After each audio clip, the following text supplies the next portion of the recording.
buenas tardes. Estamos aquí con ustedes como todos los sábados para tratar de comprender cómo y por qué el mundo gira al revés, con muchas noticias obviamente del ámbito internacional. Una buena, Raúl, que Bolivia está anunciando oficialmente que se incorpora en junio al Mercosur. Lo que no son buenas son las noticias que llegan desde Brasil. La crisis política sigue, por eso tenemos un informe especial sobre Brasil hoy. Exactamente. Más allá de los datos que se han conocido en la semana de Petrobras, que supuestamente sacarían a la empresa, le permitirían abrir una nueva etapa, pero me parece que políticamente las cosas son diferentes. Quien tampoco le está pasando muy bien es Rodrigo Rato, el ex ministro de Economía, ex vicepresidente del gobierno español, también titular del Fondo Monetario Internacional, y un escándalo que lo involucra, lo rodea con cuestiones de fraude fiscal. El Partido Popular se quiere sacar de encima el tema como sea, presentando al tema como un caso particular, pero me parece que va a ser difícil. Hombre que lo fuerte logren. del Fondo Monetario Internacional. Tal cual, hombre fuerte, hombre clave en la economía de Europa, por lo menos en el inicio de este proceso. Muchos, inclusive el presidente del Banco de Santander, Emilio Botín, lo calificaba como el mejor ministro de Economía que tuvo la democracia, ¿no? Botín decía eso. Emilio Botín. Botín. Sí, tal cual. Exactamente. Así es. Tenemos otros temas también. Tenemos un informe, obviamente, sobre el tema de Rato. Vamos a repasar un poquito qué pasa con este. Estamos con otros temas, por supuesto, recordando el aniversario del genocidio armenio, ¿no? 100 años se cumplen. Sí, no nos olvidamos. De este hecho, con las repercusiones que está teniendo también en nuestros días, ¿no? Que lo trae hasta nuestros días este tema más allá de la evocación histórica. Bueno, fantástico. Y acorralada en varios frentes y a tan solo 4 meses de haber iniciado su segundo mandato, la presidenta Dilma Rousseff, la brasileña, está atravesando uno de sus peores momentos.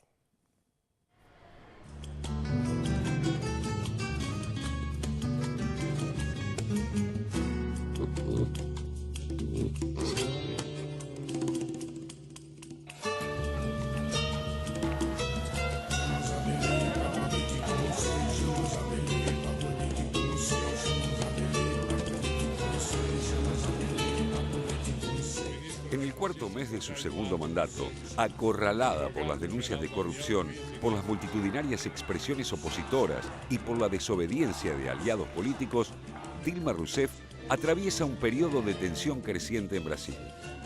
Las investigaciones de la justicia sobre corrupción en la empresa insignia de Brasil, Petrobras, llevan ya más de un año de desarrollo. Están detenidos 5 ex altos cargos de la petrolera, decenas de empresarios de las mayores constructoras de Brasil y se abrieron investigaciones a cerca de 50 dirigentes políticos. Não é porque grupo de pessoas que praticou malfeitos na empresa vão colocar sob suspeita a idoneidade e a capacidade de 86.000 famílias que hoje representam a holding da Petrobras, o sistema Petrobras. Então nós vamos procurar cada vez mais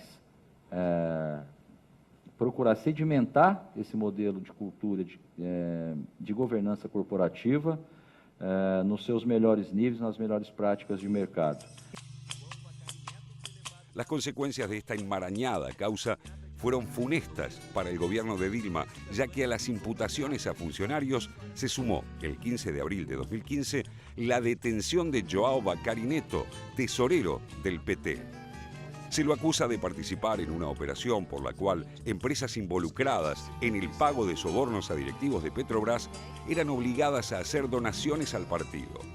E nós verificamos que ele tem uma trajetória desse tipo de operação desde 2004. E também verificamos que a família dele possui diversas operações suspeitas que ainda estão sendo investigadas e com valores relativamente significativos transitando por los familiares.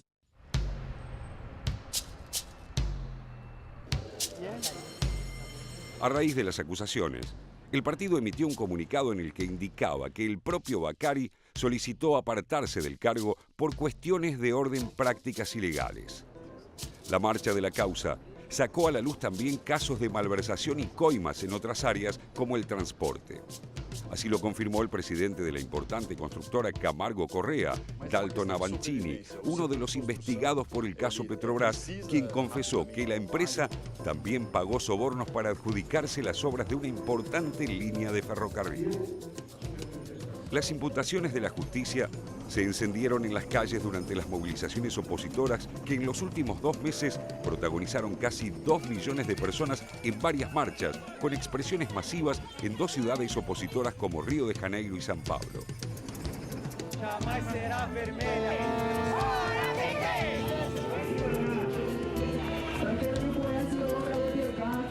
Pero durante las marchas de abril, cuidadosamente impulsadas desde las redes sociales y los medios de comunicación, se observó una cierta merma de concurrentes.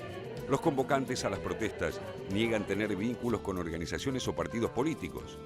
Entre los grupos más importantes se encuentra Ven pra Rua o Ven a la calle y también Revoltados Online, cuya fuerza principal está en San Pablo, sede de las mayores protestas, y el movimiento Brasil Libre. Las manifestaciones que llevan a cabo, sin embargo, no son del todo homogéneas en sus reclamos y objetivos. Los más radicalizados, como los manifestantes identificados con el movimiento Brasil Libre, reclaman un proceso de destitución de la presidenta. Sin embargo, no existe ninguna investigación formal contra la mandataria y tanto juristas como dirigentes políticos, incluso de la oposición, niegan que haya elementos para que el Congreso la destituya, como hizo con el entonces presidente Fernando Collor de Mello en 1992. Aunque no se identifica con un partido específico, el movimiento Brasil Libre sí defiende una doctrina en particular: el liberalismo, tanto político como económico, incluidas las privatizaciones. Mientras que otros grupos que provienen de la izquierda, como Fuera Todos, busca derribar a Rousseff con la consigna maximalista de que los trabajadores suban al poder. El juicio político es fogoneado por sectores políticos a los que dentro y fuera de Brasil ya bautizan como Tea Party a la brasileña. En tanto, una buena parte del opositor Partido Socialdemócrata de Brasil descarta esa iniciativa a la que consideran apresurada. Hasta el más intransigente adversario del gobierno, el senador y ex candidato presidencial derrotado en los últimos comicios, Aécio Neves, pidió cautela a aquellos que desde su agrupación quieren salir con bombos y platillos a reclamar la destitución de Dilma Rousseff.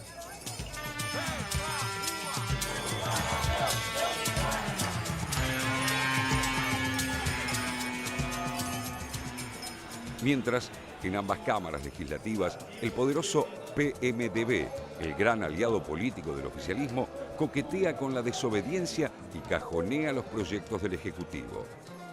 Desde el Congreso, el diputado Eduardo Cunha y el senador Renan Calheiros están en guerra abierta contra Dilma y su gobierno, generando un peligroso estado de paralización en el tratamiento de iniciativas y reformas.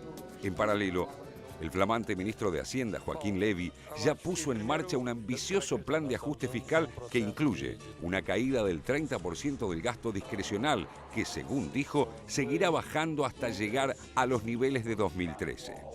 Brasil cerrará 2015 con una tasa de inflación del 7,9% y una caída del 0,5% del Producto Bruto Interno, según un pronóstico oficial divulgado por el Banco Central del país.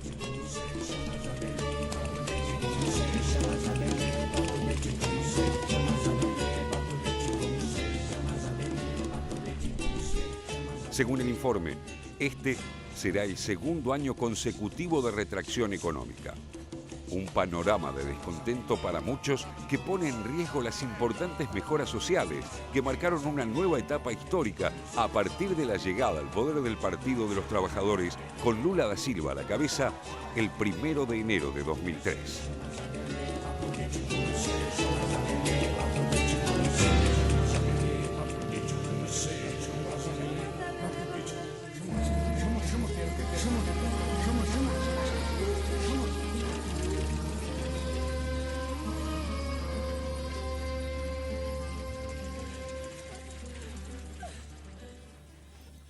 Son muy preocupantes los indicadores económicos de Brasil, ¿no? En proyección, lo que está sucediendo con la economía brasileña, con este parate que se anuncia que va a seguir durante todo el año 2015, una política, un plan de ajuste por parte del gobierno que lo único que preanuncia que esta situación puede seguir igual o peor, y el intento de Petrobras que hizo esta semana de salir de esa situación de crisis, por lo menos de sensación de crisis, con lo que la propia Dilma Rousseff calificó como un intento de vuelta de página, al presentar un balance donde, en principio, reconoce, imputa 2.000 millones de dólares de pérdida como consecuencia de todo este escándalo. A partir de ahí, lo que anuncian las autoridades de Petrobras es la posibilidad de una apertura a asociación con capitales extranjeros para, como dicen ellos, para distribuir riesgos. Pero en realidad lo que se está haciendo es un gesto para ver si con esto logran aliviar un poco el mal trance, el mal trago, la mala imagen que le quedó a Petrobras. Pero indudablemente, Pedro, el tema político no se resuelve con esto y la situación económica me parece que mucho no va a ayudar a que pase rápidamente la crisis política para el gobierno. Lo que pasa es que también hay una crisis política dentro del propio PT. Ayer Lula otra vez, si viene hablando bastante, tuvo palabras muy duras respecto de Dilma Rousseff. O sea, aquí hay una interna dentro del PT, lo sabemos, que cuando Dilma Rousseff eligió el gabinete, eligió a gente que no estaba en el sector mayoritario del PT, incluso alguna gente de Porto Alegre de fracciones minoritarias, se sabía. Ahora, esta nueva ley, por ejemplo, de tercerización laboral, que Lula critica abiertamente, que dice que remonta a la década del 50, siendo que el ministro de Economía es un neoliberal, abiertamente neoliberal, marca una fricción interna muy fuerte. De hecho, ayer Lula, mirá, lo voy a leer porque realmente fue muy fuerte. Primero dijo, yo soy uno de los padres del PT y uno de los hijos, y no pretendo que el partido se acabe, vamos a resurgir más fuertes, no tenemos que aceptar más dinero de empresarios, esto tiene que ver con todos los escándalos de corrupción interno, y después dice, Dilma y el PT tienen que ser uña y carne, uno no sobrevive sin el otro, y es más, después dijo algo muy interesante, porque la gente no eligió una revolucionaria como presidente de la República para el fracaso, pero también que hay que responder a urgentes necesidades. Dice, el PT está hecho, o sea, ganamos las elecciones para crear más empleo, para aumentar los salarios y no para llevar adelante un ajuste. Y además lo dice públicamente. Sí. Ahora, también es verdad, y esto hay que recordarlo, quienes seguimos la política brasileña desde un primer momento, que Lula tuvo una crisis interna en el partido al poco de asumir, que mucha gente se fue criticando justamente políticas de ajuste, que de ahí nació el PSOL, el Partido de Socialismo y Libertad. Se fue gente muy importante del PT en su momento. De hecho, Fray Beto decía que Lula había destruido el PT. Entonces la pregunta es, ¿cómo se hace para levantar un partido semidestruido, que si bien es partido de gobierno, en el gobierno tejen alianzas con otros, ya no tienen la capacidad de movilización que tenían antes, escándalos de corrupción? Entonces, ¿cómo haces para apelar a ese partido? Sí, indudablemente, digamos, habría que ver si es por la situación política prevaleciente dentro del propio PT o por imprudencia o no haberse preparado. No estaba preparado el PT para esta crisis. No respondió de la mejor forma a esta crisis política que se generó a partir de los hechos y la denuncia de corrupción en Petrobras. Fíjate vos que este miércoles veíamos el informe, el momento de la detención de João Bacari, el tesorero del PT. Una detención más que anunciada, porque había sido involucrado por varios de las personas que estaban involucrados en el caso, había sido responsabilizado de recibir estos dineros, y a pesar de todo esto, Bacari se mantuvo en el cargo de tesorero del PT hasta el último momento. Inclusive, recién la semana pasada amenazó con renunciar o presentar su renuncia, no llegó a presentarla o no llegaron a aceptársela hasta el miércoles en el momento que era detenido. Indudablemente ahí hubo presiones de algunos sectores que quisieron evitar que le cayera el peso sobre Bacari. Vaya a saber uno por qué, cuál era el compromiso que había con este hombre, pero evidentemente esto lo que hizo fue de alguna forma ampliar la crisis que está viviendo el PT con este tema. Pero además es un partido que ya es visto como parte del establishment, por todo lo que mencionamos, las banderas del PT de lucha contra la corrupción que tenía en la década del 80, en la década del 90, ya prácticamente han sido abandonadas por todos estos escándalos, que además es de una larga lista de escándalos que involucran a militantes y dirigentes del PT, no solamente a nivel nacional, sino también a nivel regional. Esto también hay que decirlo. Hablando de larga lista, en algún momento habría que detenerse a analizar el comportamiento del partido del Movimiento Democrático Brasileño, el PMDB, ¿no? El socio aliado del PT que ya está haciendo gestos de acuerdos con sectores de la oposición, trabando proyectos del oficialismo. Digo, me parece que también en esto hay una historia del PMDB con respecto a traiciones y a deslices. Yo no sé si llamarlo traiciones, porque creo que es consecuente con su política. Hace 20 años que no presenta candidato a la presidencia, es el partido más importante del país, el que tiene más cargos en todo el país. Y un dominio sobre el Congreso permanente. Exactamente, y va maniobrando con los diferentes presidentes que existen. Bueno, ¿merecería o no merecería un repaso y armar esa historia? Es que yo creo que hay un problema de origen que a mi juicio lo he dicho en muchas oportunidades, y es que Lula no se jugó por una asamblea constituyente para refundar Brasil, como hizo Chávez en Venezuela, como hizo Correa en Ecuador, como hizo Evo Morales en Bolivia. O sea, cambiar esa relación de fuerzas, que en un primer momento con la legitimidad política que tenía Lula, a mi juicio, lo podía hacer, y no es que lo digo ahora muchos años después, lo dije en su momento también, era la forma de cambiar la relación de fuerzas dentro del Parlamento. Bueno, no lo hicieron y siguen siendo rehenes del PMDB, o sea, esto está claro. Sí, muchos te responderían Brasil es Brasil.